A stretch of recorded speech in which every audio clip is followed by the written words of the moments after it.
वन्दे मातरम् सुजलां सुफलां CZMA classes में आपका स्वागत है। हम लोग आज जीव विज्ञान पार्ट 4 करने जा रहे हैं। आपको पता है कि जीव विज्ञान की सीरीज़ हमारी चली थी, लेकिन वो ज़्यादा दिन चल नहीं पाई किन्हीं कारणों के कारण। लेकिन अब एक बार फिर से railway NTPC, railway group D और हो सकता है कि पुलिस विभाग में आगामी दिनों में हमें वैकेंसी देखने को मिले।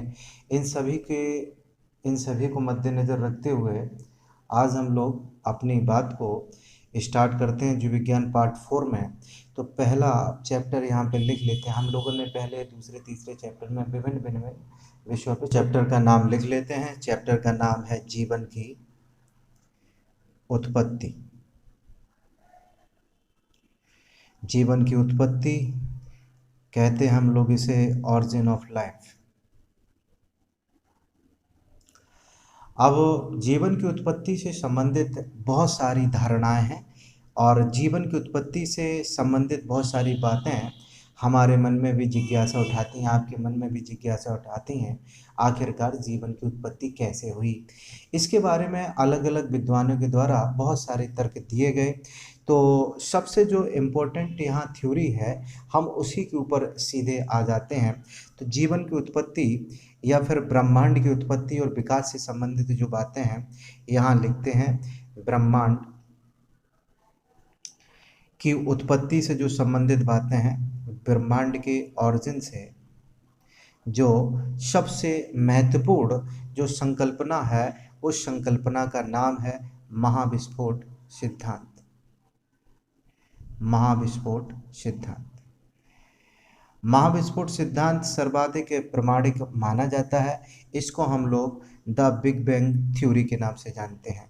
द बिग बैंग थ्योरी, ये थ्योरी काफ़ी ज़्यादा प्रचलित है और इसकी काफ़ी मान्यता है। अब इस थ्योरी में कहा क्या गया है, इसको एक एक करके जान लेते हैं। तो ये कहा गया कि लगभग आज से लगभग 15 अरब वर्ष, कितने 15 अरब वर्ष पूर्व क्या हुआ था, संपूर्ण जो ब्रह्मांड है, ब्रह्मांड का जो संपूर्ण पदार्थ था, क्या कहा गया, 15 अरब पूर्व ब्रह्मांड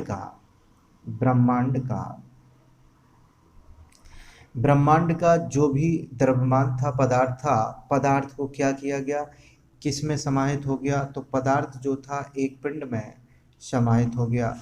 हम आपको अब क्लियर कर देते हैं। महाविस्फोट सिद्धांत के अनुसार लगभग 15 अरब वर्ष पूर्व ब्रह्मांड जो था, ब्रह्मांड का जो संपूर्ण पदार्थ था, वो एक पिंड में समाहित था। इस पिंड को हम लोग जानते हैं सिंगुलरिटी के नाम से, सिंगुलैरिटी। अब इसमें क्या कहा गया, तो इस पिंड की हम बात कर रहे हैं, तो इस पिंड में होता है एक विस्फोट। इस पिंड में जो एक ही पिंड हुआ करता था 15 अरब वर्ष पूर्व, इस पिंड में होता है क्या, विस्फोट।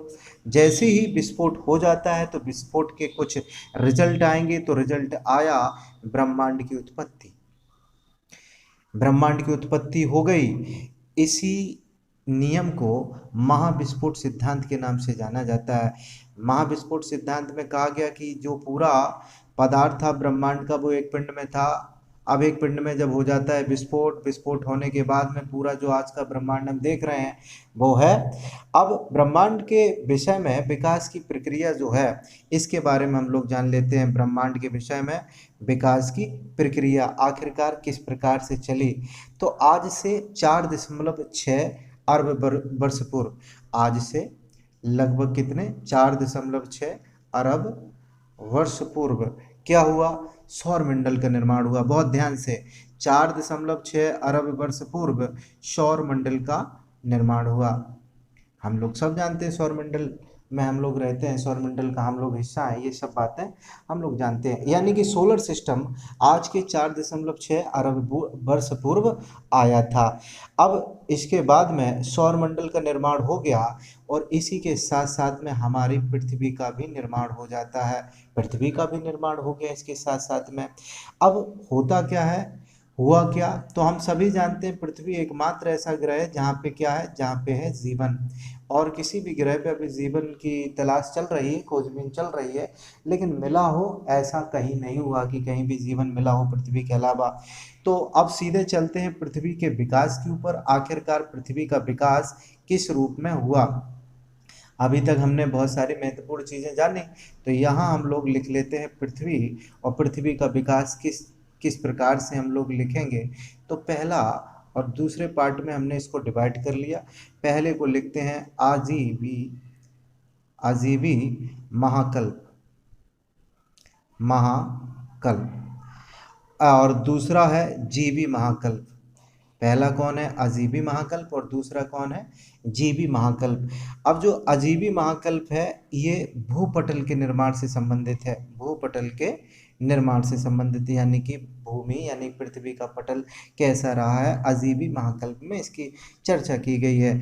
जबकि जीवी महाकल्प की अगर बात करें, भूपटल बन गया, यानी कि भूपटल बनने के निर्माण के बाद की जो प्रक्रिया है, भूपटल पहले बना होगा, यानी कि पृथ्वी पे लावा आवा रहा होगा, शुरुआत में काफ़ी गर्म रही है, ये सब आपने सुना है कि पृथ्वी के एक आग का गोला थी, वो थी, लेकिन धीमे धीमे यहाँ पे ऐसी क्रियाएं होती हैं जिससे पृथ्वी का टेम्परेचर डाउन होता है। और हम सभी जानते हैं कि आज भी पृथ्वी पूरी तरीके से ठंडी नहीं हो पाई है, अभी भी नीचे की स्थिति काफ़ी ज़्यादा गर्म है। तो जीवी महाकल्प में हम लोग जानते हैं भूपटल के निर्माण के बाद में जो अब समय चल रहा है, यानी कि वर्तमान जो काल चल रहा है, उसको हम लोग जीवी महाकल्प कहते हैं, या फिर इंग्लिश में इसको जोइक इरा कहते हैं, जोइक इरा। और अगर हम अजीबी की बात करें तो ए जोइकिरा इसको बोला जाता है, ए जोइकिरा हो गया अजीबी महाकल्प। अब जीवन की उत्पत्ति से संबंधित बहुत सारे और सिद्धांत हैं, तो ये सिद्धांत हम लिखते हैं। पहला सिद्धांत यानी कि जीवन की उत्पत्ति आखिरकार कैसे हुई, तो पहला सिद्धांत दिया गया श्रुता जननवाद। अब श्रुता अपने आप ही जनन होना, यही तो है श्रुता जननवाद। तो इसमें कहा गया, और इसके जो महत्वपूर्ण समर्थक हैं उनकी हम पहले चर्चा कर लेते हैं। इस सिद्धांत को समर्थन देने वाले बहुत बड़े विद्वान अरस्तु थे। आप सब अरस्तु के नाम से परिचित होंगे निश्चित रूप से। आप ये भी जानते होंगे कि ये यूनान के थे, यूनानी दार्शनिक थे और बहुत बड़े विद्वान रहे हैं, और इन्होंने स्वतः जननवाद का क्या किया है, समर्थन किया है। तो इन्होंने कहा सजीवों की उत्पत्ति निर्जीव पदार्थों से संभव हुई है। इन्होंने क्या कहा कि सजीव जो बने हैं, सजीवों की उत्पत्ति, सजीवों की उत्पत्ति किससे हुई है, तो निर्जीव, निर्जीव पदार्थों से हुई है। अब इनका तर्क क्या था, तो इन्होंने कहा धूल से मक्खियाँ बनी हैं, धूल से मक्खियाँ। ध्यान से सुनिए, अपने आप बातें समझ में आएंगी। तो इन्होंने क्या कहा, अपने तर्क में कहा कि धूल से मक्खियाँ बनी हैं, और दूसरी बात कहा ओस तथा सड़ते हुए मांस से, ओस तथा सड़ते मांस से क्या बने हैं, कीड़े, कीड़े। अब तीसरी बात इन्होंने बताई, इन्होंने कहा कीड़े बन गए, अब तालाब की तरफ ये चले, तालाब के कीचड़, तालाब के कीचड़ एवं बालू से, तालाब के कीचड़ एवं बालू से समझिए क्या बनी है, मछलियां बनी हैं। इनके बड़े अजीबो गरीब तर्क थे, इसी के कारण इस थ्योरी को ख़त्म होना पड़ा। लेकिन शुरुआत में ये बहुत दिनों तक यही थ्योरी चलती रही, क्या, धूल से मक्खियाँ, ओस तथा सड़ते मांस से कीड़े, तालाब का कीचड़ एवं बालू मिल गई तो मछलियाँ बना दी अरस्तु साहब ने। अब ऐसा संभव है क्या?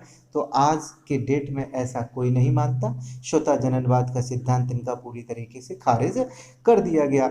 हाँ, इनके समर्थन में भी कई लोग आ गए कि हाँ आखिरकार अरस्तु साहब कह रहे थे तो निश्चित रूप से उनकी बात में कुछ ना कुछ होगा। तो इनके समर्थन की अगर बात करें तो कुछ लोग और थे। इनके समर्थकों की अगर बात कर लेते हैं तो पहले व्यक्ति की हम बात कर लेते हैं। इनका नाम था वॉन हेलमॉन्ट। वॉन हेलमंट की अगर बात करें तो इनका जो काल रहा है वो 1580 से 1644 ईस्वी माना जाता है।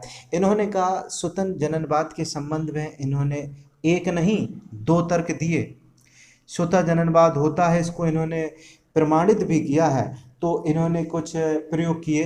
पहला प्रयोग इन्होंने कहा, क्या कहा, पसीने से भीगा कपड़ा, पसीने से भीगा कपड़ा तथा गेहूं की बालियां, यानी कि गेहूं की अगर बालियां पास में एक साथ अगर 21 दिनों तक रख दें तो इससे चूहे बन जाएंगे। क्या कहा इन्होंने? वॉन हेलमंड ने कहा पसीने से भीगा कपड़ा और गेहूं की बालियां 21 दिनों तक अगर पास पास रख दें तो इससे चूहे उत्पन्न हो जाएंगे। अब दूसरे प्रयोग में इन्होंने कहा दो ईंटों के बीच तुलसी अगर रख दी जाए, कहाँ रख दी जाए तो ये भी महत्वपूर्ण है, धूप में अगर रख दी जाए तो इससे बिच्छू उत्पन्न हो जाते हैं। ये बात वॉन हेलमंट ने प्रयोग करके बताई। ये तो इनकी थ्योरी हो गई, लेकिन इनके विरोध में भी व्यक्ति थे, यानी कि स्वतः जननवाद के समर्थक के रूप में अरस्तु को जाना, वॉन हेलमंट को जाना। एक और वैज्ञानिक थे इनके साथ साथ में, उनकी भी चर्चा कर लेते हैं, जैन बैप्टिस्ट की। ये भी इनके स्वतः जननवाद में सहयोगी रहे हैं। तो ये स्वतः जननवाद का जो प्रयोग रहा, अरस्तु ने जिसकी संकल्पना दी, वो पूरे तरीके से खारिज कर दिया गया आज की डेट में। अब हम लोग जान लेते हैं दूसरे वैज्ञानिक का नाम। इनका नाम है फ्रांसिस्को रेडी। फ्रांसिस्को रेडी ने कुछ प्रयोग कहा और ये बोले कि स्वतः जननवाद का जो सिद्धांत है वो पूरी तरीके से गलत है। अब इनके काल के बारे में जान लेते हैं। इनका जीवन काल क्या रहा, 1626 से 1697 ईस्वी। तो उन्होंने क्या किया, स्वतः जननवाद का खंडन किया, स्वतः जननवाद का खंडन किया इन्होंने। अब कैसे खंडन कर पाए, तो इन्होंने कुछ प्रयोग किए, उस प्रयोग के बारे में जान लेते हैं। रेडी ने 3 बोतलें ली। कितनी बोतलें? 3 बोतलों में क्या किया? 3 बोतलों में उबला हुआ मांस रखा, उबला हुआ मांस रखा। इसमें से एक बोतल में क्या किया, कॉर्क से बंद कर दिया एक बोतल को। अब दूसरी बोतल के साथ इन्होंने क्या किया, कपड़े से बंद कर दिया और तीसरी बोतल को इन्होंने खुला छोड़ दिया। 3 बोतलें ली और तीनों बोतलों में उबला हुआ मांस रखा। पहली को कॉर्क से बंद कर दिया, दूसरे को कपड़े से बंद कर दिया और तीसरे को इन्होंने खुला छोड़ दिया। कुछ दिनों के बाद ये देखते क्या हैं, तो कुछ दिनों के बाद इन्होंने देखा खुली मुंह वाली जो बोतल है इसमें कीड़े हो गए हैं, यानी कि खुली मुंह वाली जो बोतल थी इसके अंदर कीड़े पड़ गए हैं, ये इन्होंने देखा। कपड़े से बंद जो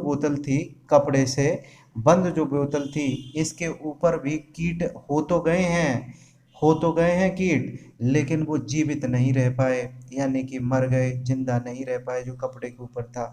और कॉर्क की बोतल के ऊपर इन्होंने देखा किसी भी प्रकार का कोई कीट नहीं, यानी कि यहाँ पे इनको जवाब मिला कोई कीट नहीं, नो है आंसर यहाँ। तो इससे फ्रांसिस्को रेडी एक निष्कर्ष पर पहुंचे।